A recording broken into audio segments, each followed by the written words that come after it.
नाही दिल्ली चालू तो पार त्या फडणवीस मुजरा करतो मोदीचा, पण हे बाबासाहेबांचे लेकर कोणाचा मुजरा करणारे नाही, कारण हे भीमाचा लेकरू आहे, एक चटळल्याशिवाय राहणार नाही. आणि आमच्या मातंग भावांविषयी जर कुणी गैरसमज पसरत असेल तर माझी एक विनंती, या मोर्चाला बरेचसे माझे मातंग समाज भाव आहे, पण मी एक सांगतो, जे खानदानी मातंग समाज बांधव बाबासाहेबांचे विचारायचे ते आज इथे, आणि जे आरएसएसच्या दावणीला बांधलेले आरएसएस त्यांच्याकडून काम करून घेतं, त्यांची चुकी होत असेल तर आपण त्यांना सुधारायचं काम करायचंय. कारण आज परिस्थिती अशी का घर फोडण्याचे काम हे आरएसएस करतं. भाजप काय म्हणतं, अबकड करा, अबकड नाही होणार, आता सगळं एकत्रीकरण होणार.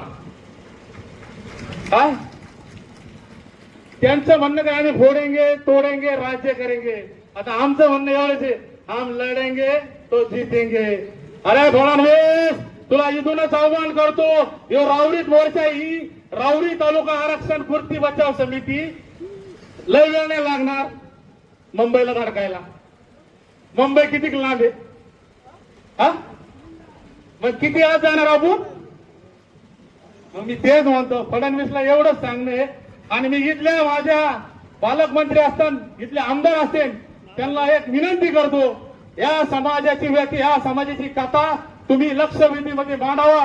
मताच्या मागे आमच्यासाठी पळता, मतासाठी येता, आणि आमच्यामध्ये फूट पाडून जाता. तर मी तुम्हाला एवढं सांगतो, माझ्या भावांना लय वेळ नाही, सगळे तुम्ही माझ्या बहिणी भगिनींनी आमची आरक्षण बचाव कृती समिती गेल्या 20-25 आम्हाला